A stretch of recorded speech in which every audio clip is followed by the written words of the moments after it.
বন্ধুরা, আজকের ভিডিওতে একটি টাইমিং রিলের ব্যবহার দেখাবো আপনাদেরকে। এই টাইমিং রিলে ব্যবহার করে আপনারা যে কোনো ডিভাইসকে খুব সহজে অন অফ করতে পারবেন। এই টাইমিং রিলেটা কিভাবে তৈরি করতে হয় আমি এই ভিডিওতে সম্পূর্ণ তৈরি করার যেই টেকনিক সেটাই আপনাদেরকে দেখিয়েছি, আপনাদের সাথে শেয়ার করেছি কিভাবে একটি টাইমিং রিলে তৈরি করবেন আপনারা নিজেই। এই টাইমিং রিলেটি যে সুইচিং টাইমটা এটা বাড়ানোর জন্য এই ক্যাপাসিটারের মান বৃদ্ধি করবেন। ভোল্টেজ ঠিক রেখে ইউএফটা বাড়ালেই কিন্তু চার্জিং সময়টা বেড়ে যাবে ক্যাপাসিটি। তো কথা না বাড়িয়ে টাইমিং রিলেটা তৈরি করে দেখাবো। একটি ট্রানজিস্টর নিয়েছি BTX54C, একটি রেজিস্ট্যান্স নিয়েছি 2.2K কোয়ার্টার ওয়াট। বন্ধুরা, আমার চ্যানেলটি যারা এখনও সাবস্ক্রাইব করেনি চ্যানেলটি সাবস্ক্রাইব করে নেবেন। একটি ক্যাপাসিটার নিয়েছি। এই ক্যাপাসিটিটি হলো 35 ভোল্ট 100 ইউএফের। যদি আপনাদের টাইমিংয়ের সময়টি বৃদ্ধি করার প্রয়োজন হয় সেক্ষেত্রে আপনারা কিন্তু 100 ইউএফের জায়গায় 470 ইউএফ 1000 ইউএফ ব্যবহার করতে পারেন। এটি 24 ভোল্টের রিলে নিয়েছি। এবার এই ট্রানজিস্টরটি কানেকশন করে দেখাবো। ট্রানজিস্টরটি হলো বন্ধুরা পিএনপি ট্রানজিস্টর। এই ট্রানজিস্টরের বেস কানেক্টর ও মিটার থাকে। সো আমি কালেক্টরের সাথে রিলের কয়েলের একটি প্রান্ত কানেকশন করে নিয়েছি। এবার ক্যাপাসিটারটি কানেকশন করেছি।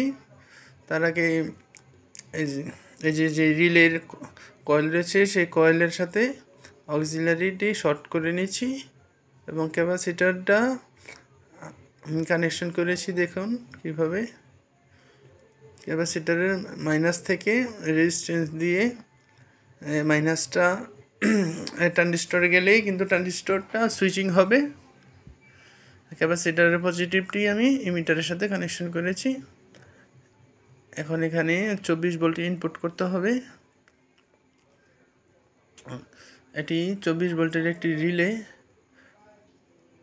তাই রিলের কয়েলের সাথে আমি সরাসরি মাইনাস জয়েন দিয়েছি এবং ক্যাপাসিটারের সাথে ক্যাপাসিটারের পজিটিভ ও যে ট্রানজিস্টরের ইমিটার আছে সেটার সাথে সরাসরি কিন্তু আমি পজিটিভ ইনপুট করেছি।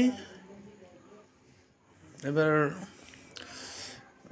কানেকশন করে নিয়েছি একটি 12 ভোল্টের এলইডি।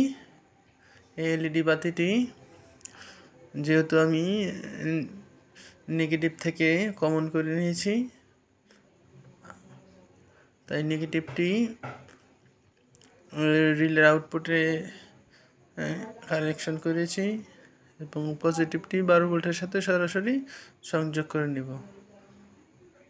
এবার আমরা বন্ধুরা এই যে সুইচিং করার জন্য এই যে সবুজ কালারের ওয়্যারটা ক্যাপাসিটারের নেগেটিভের সাথে যেখান থেকে রেজিস্ট্যান্সটা ট্রানজিস্টরের বেজে কানেকশন হয়েছে ঠিক সেই জায়গায় আমরা এই সবুজ তারটা ঝালাই করে নিয়েছি। এই সবুজ তার যদি মাইনাসের সাথে টাচ করার সাথে সাথেই কিন্তু রিলেটা অন হয়ে যাবে।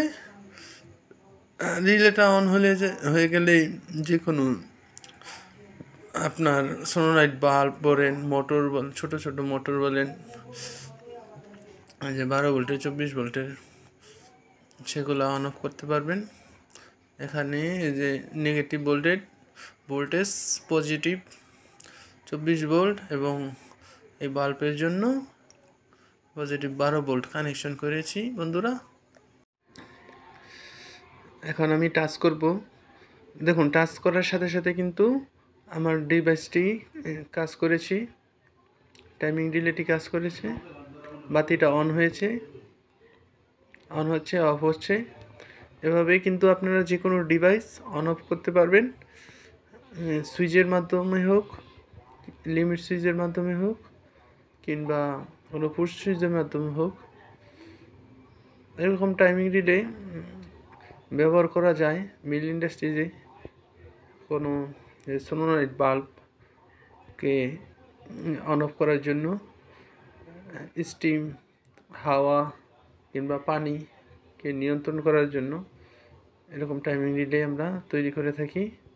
আর এই ক্যাপাসিটারটি দেখতে পাচ্ছেন, এটার যদি মাইক্রোফ্যারাড আপনারা বৃদ্ধি করে লাগান, বাড়িয়ে লাগান, তাহলে টাইমিংয়ের সময়টা কিন্তু বেড়ে যাবে।